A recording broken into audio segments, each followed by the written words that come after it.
Class 10th subject biology के all student ध्यान दें।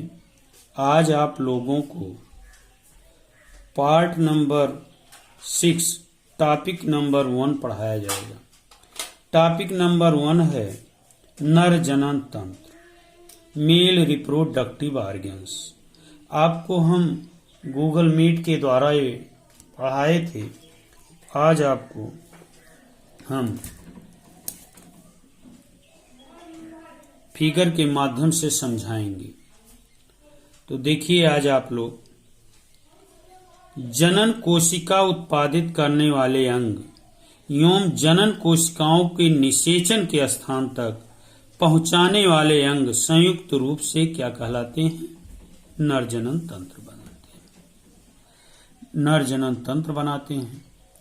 इस प्रकार नर जनन कोशिका अथवा शुक्राणु का निर्माण किसमें होता है? टेस्टिस में होता है।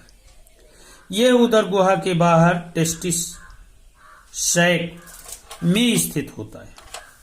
इस कारण यह है कि शुक्राणु उत्पादन के लिए आवश्यक ताप शरीर के ताप से कम होता है। आप जानते हैं शरीर का ताप मानव का हमेशा 37 होता है, डिग्री होता है।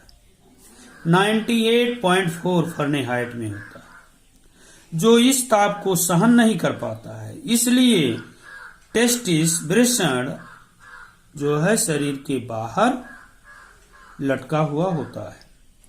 टेस्टोस्टेरोन हार्मोन के उत्पादन एवं श्रवण में वृषण की भूमिका होती है। आप जानते हैं शुक्राणु उत्पादन के नियंत्रण के अतिरिक्त टेस्टोस्टेरोन लड़कों में यौन आरंभ लक्षण का भी नियंत्रण करता है। उत्पादित शुक्राणुओं का मोचन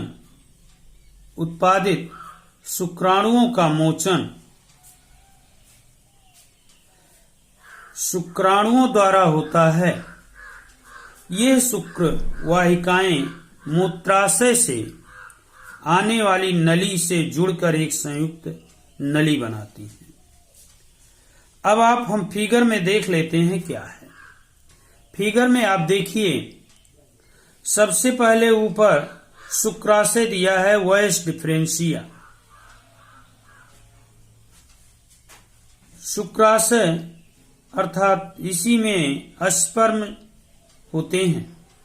एक नली है, नली निकल करके शुक्रवाहिनी के द्वारा, जिसे स्पर्म ट्यूब कहते हैं, के द्वारा आपके वृषण से लगा हुआ है। वृषण कोश, जिसे टेस्टिस सैक कहते हैं, और वृषण मतलब टेस्टिस।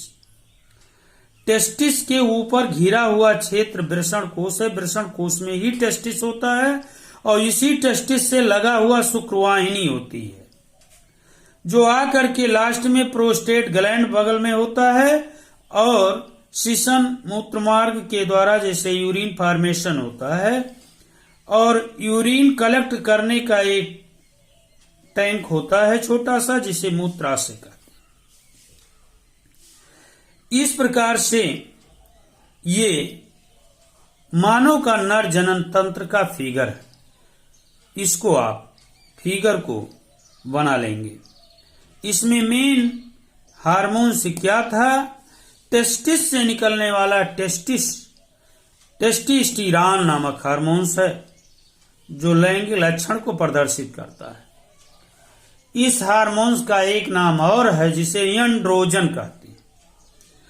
अब आगे आपका है, देखिए आगे आपका है मादा जनन तंत्र। ये पार्ट 6 का टॉपिक दूसरा भाग है, मादा जनन तंत्र, जिसे फीमेल रिप्रोडक्टिव ऑर्गन्स कहते हैं। मादा जनन कोशिकाओं अथवा अंड कोशिका का निर्माण अंडाशय में होता है। वह कुछ हार्मोन्स भी उत्पादित करते हैं।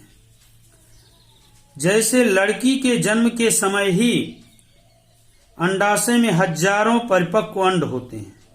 यौनारंभ में इनमें से कुछ परिपक्व होने लगते हैं। 2 में से 1 अंडाशय द्वारा प्रत्येक माह 1 अंड परिपक्व होता है। महीन अंडवाहिका अथवा फ्लूफियन ट्यूब द्वारा यह अंडकोशिका गर्भाशय तक ले जाए जाते हैं। दोनों अंड वाहिनिकाएं संयुक्त होकर एक लचीली नुमा संरचना का निर्माण करती हैं, जिसे हम क्या कहते हैं? यूट्रस कहते हैं। यूट्रस ग्रीवा द्वारा वेजाइना में खुलता है। आइए स्ट्रक्चर के माध्यम से हम फीमेल रिप्रोडक्टिव ऑर्गन्स को समझते हैं। ये देखिए आप, बगल में दो क्या दिया गया? ओवरी दिया गया, अंडाशय। इंग्लिश में ओवरी कहते हैं। एक जोड़ी अंडाशय पाए जाते हैं, एक जोड़ी अंडवाहिका पाई जाती है जिसे फैलोपियन ट्यूब कहते हैं। देखिए दाएं और बाएं में। फिर नीचे की तरफ ओवरी से जुड़ा हुआ, दोनों ओवरी से जुड़ा हुआ यूट्रस होता है, जिसे हम गर्भाशय कहते हैं। यूट्रस में ही जो है, यूट्रस में ही चाइल्ड का निर्माण होता है।